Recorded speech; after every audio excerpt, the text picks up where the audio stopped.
Welcome everyone to day 4 of the Self-Awareness Challenge. Thank you very, very much for being with me on day 1, day 2 and day 3 with Know Your Inner Dialogue, Know Your Patterns, Know Your Needs, and today we have something very exciting, which is Know Your Emotions.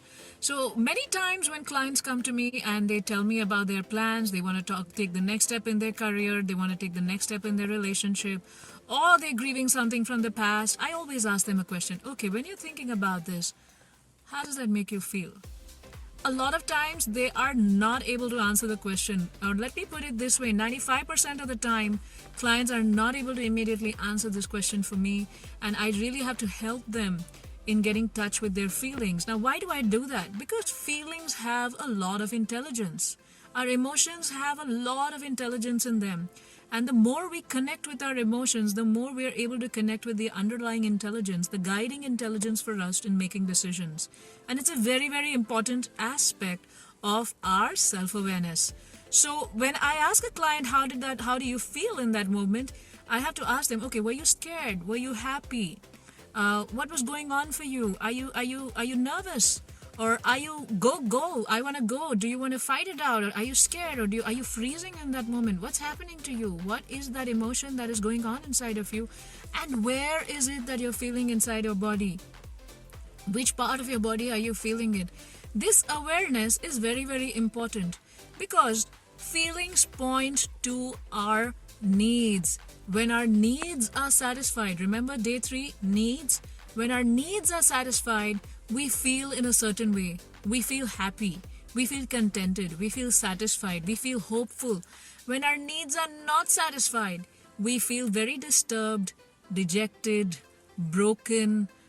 We feel sad. We feel angry. We have a lot of these feelings. So when you're connected with your feelings, you get to know which of your needs are getting satisfied in that moment and which of your needs are not getting satisfied in that moment. So feelings help you a lot in decision making, number 1. Number 2, when you connect with how you're feeling, especially in difficult situations or happy situations, you also know what parts of your life you want to repeat, which situations you want to repeat because they make you happy, and which situations you don't want to be a part of again because that's how you felt. And it's telling you something. Your gut feeling is telling you something. It's pointing to some kind of intelligence, right? Another aspect of your feelings that you really need to connect with your feelings is when you're connected with your feelings, you also learn how to be empathic to yourself. You also learn how to be compassionate to yourself. So say I had a really rough day at work, or I had a really rough day dealing with my neighbors, right? And I went through a lot of different emotions, but I couldn't connect to those emotions because I had to do a lot of work. I had to go through the motions. Now, when I come back home and when I am sitting, in my quiet place, sipping a cup of tea, warm tea, it's really cold here. When I'm sipping that cup of tea and I'm trying to connect with those emotions in that incident, and instead of getting into who's right or who's wrong, I'm connecting to, okay, how did I feel at that time?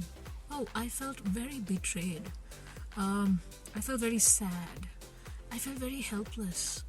I was so scared. I was so stressed out, right? So when you're connecting with these different feelings as even after the fact, what happens is that if that incident was a very traumatic incident, the amount of trauma residue that it would leave in your body reduces just by you connecting with your feelings and being empathic to yourself. And you could go like, oh yeah, I was really scared. I was really helpless.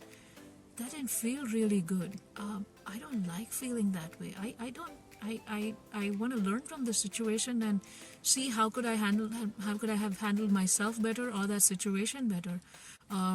What pattern of mine is it pointing to? What was my inner dialogue at that time? Which needs were getting satisfied? Which needs were not getting satisfied?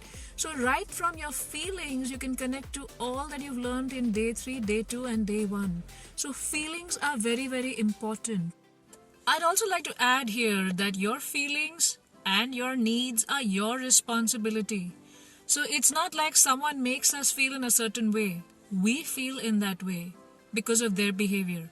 So instead of focusing on how they are making us feel, we want to focus on how we are feeling and healing ourselves in that moment instead of giving the power to somebody else and instead of being dependent on someone else to make us feel in a certain way. So say if you're unhappy with someone in a relationship, right? So instead of thinking all the time about how they are making you unhappy in that relationship, you want to think about, oh, I'm feeling unhappy in that relationship.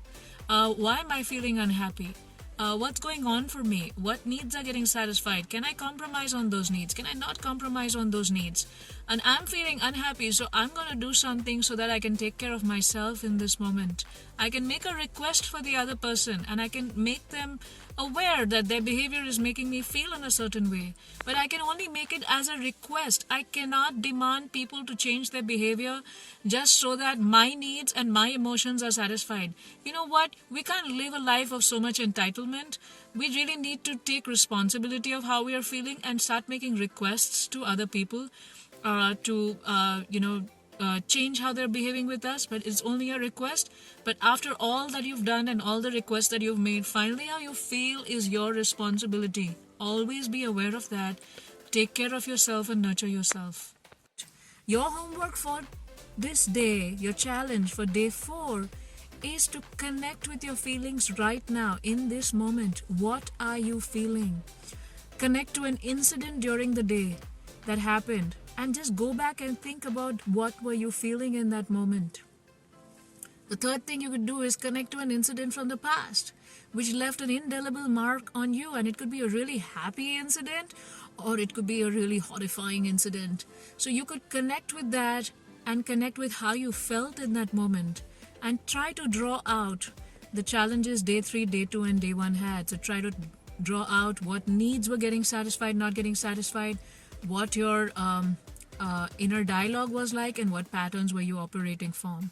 So connecting with your feelings, heal them, pacify them with great compassion. So connect with a feeling right now, what you're feeling, connect with an incident during the day, and connect with an incident from the past and develop your feeling vocabulary. Thank you very, very much. Once you finish this exercise, and if you are on Facebook or WhatsApp or YouTube, please say that you've completed this challenge once you've done it, and send me a thumbs up sign through the comments below. And if you want to share about your feelings or what you gained from this video, please share that as well. Thank you very, very much. Bye-bye.